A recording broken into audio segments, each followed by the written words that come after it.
Okay, we're back. Let's do the next few examples looking at using the sine and cosine ratio to find side lengths, okay? So we're focusing on side lengths at the moment.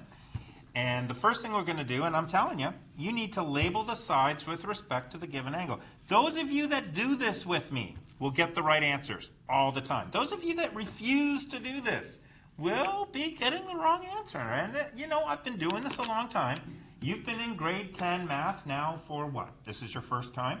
I've been in grade 10 math now for somewhere in the neighborhood of 30 years. So you can trust me on this.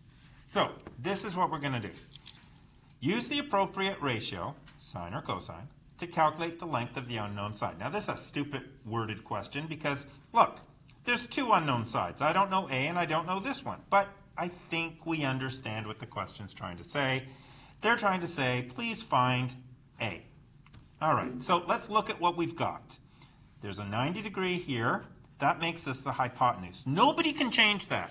That's the hypotenuse. That's it. This is the angle that they're giving us. For this angle, this is the side opposite. For this angle, this is the side adjacent. Now stop. Take a rest. Look at the question and decide what you're given and what you want. You're given an angle.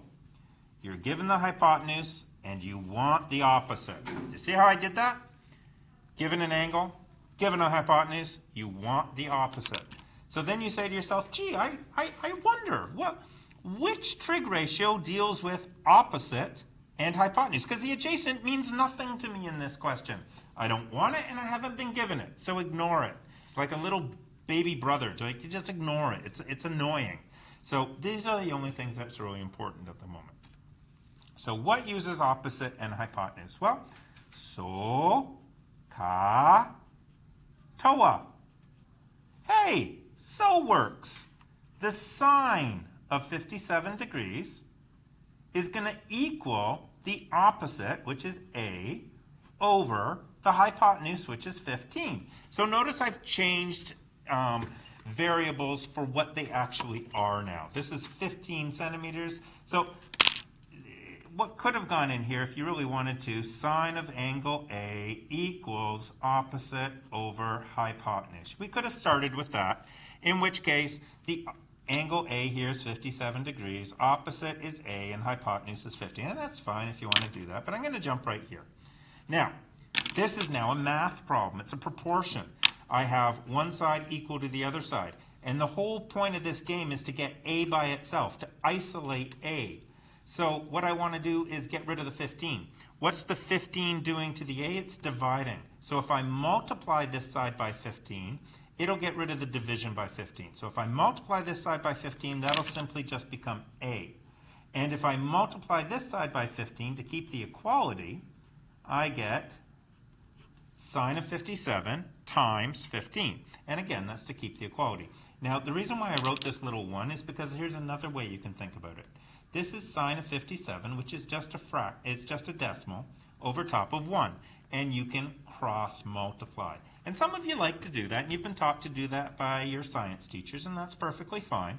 And what you end up with is 15 times sine of 57 equals A, because it's 1 times A is A.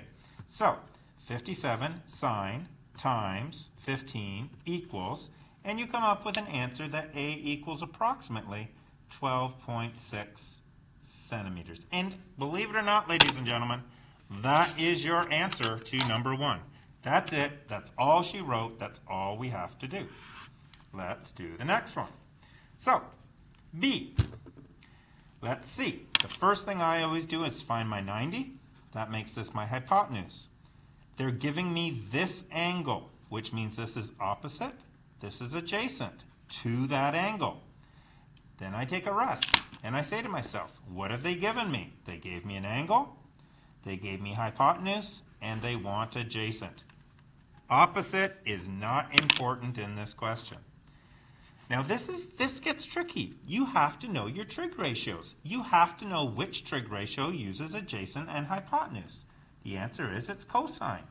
Cosine of A equals adjacent over hypotenuse. We can plug in what we've got. The angle in this case is 67 degrees. The adjacent is B, and the the hypotenuse is 20. I'm going to solve this the same way. If I want b by itself, what I need to do is get rid of division by 20. The opposite of division by 20 is multiplication by 20. So I'm going to multiply this by 20. What that does is changes it to b. But to keep the equality, I've got to multiply the other side by 20. Cos of 67. Now all I have to do is 67 cosine times 20 equals 7.8. So b equals 7.8 meters. And that's it. That's all she wrote. That's a 4-mark question right there. Okay, last one. There's my 90. There's my hypotenuse. Here is the angle that they're giving me, which means that this is opposite, which means that this is adjacent, which means they're giving me an angle, they want me to find a hypotenuse, and they're giving me an opposite. So opposite and hypotenuse is sine. So sine of 25 degrees is going to equal 9 over c. Now this one is a little bit different because our unknown, the c, is in the denominator. There's a couple of ways to do a question like this. Here's one way. Remember that cross-multiplying trick? We're going to cross-multiply, and we're going to get c times sine of 25 equals 1 times 9. That was the cross-multiplying. Now, what we do there is 1 times 9 is simply 9. But we need to get rid of the sine of 25. So we divide both sides by that decimal. And again, 1 times 9 is just 9, so I got rid of that. These will reduce. And it leaves me with c equals 9 over sine of 25. Using your calculator, use it properly, 9 divided by 25 sine equals, we find out that c equals approximately 21.3 feet. Now, like I said, that was one way to do it. Pause the video and finish copying that out, and then start again, and I'll show you another way to do this. Sine of 25 equals 9 over c. Well, the other way to do this is to make that a fraction, and to understand that fractions, if we flip them, keep their equality, which means that if I make this 1 over sine of 25, it equals c over 9. So now I have my unknown in the top. To get rid of division by 9, I multiply by 9. So I'm multiplying the right-hand side by 9. It gets rid of the division by 9. And I multiply this one by 9. And you'll notice I've got the same value here, the same ratio. And that'll give you c equals approximately 21.3 feet. I don't care which one you do. They both work. And just in case you don't believe me, let's think about something for a moment. I'm trying to find a piece of paper I haven't written on, and there does not seem to be a lot of them. Here's one. If I had 12 divided by 2, is that the same? Oh, no. I'm so silly. If I had 6 divided by 2, and if I had 12 divided by 4. So 6 divided by 2, or how about even easier? 6 divided by 2 equals 3 over 1. Do we agree with that? I think we do. We agree that 6 divided by 2 is 3, and 3 divided by 1 is 3. Let's flip them. 2 over 6 equals 1 over 3.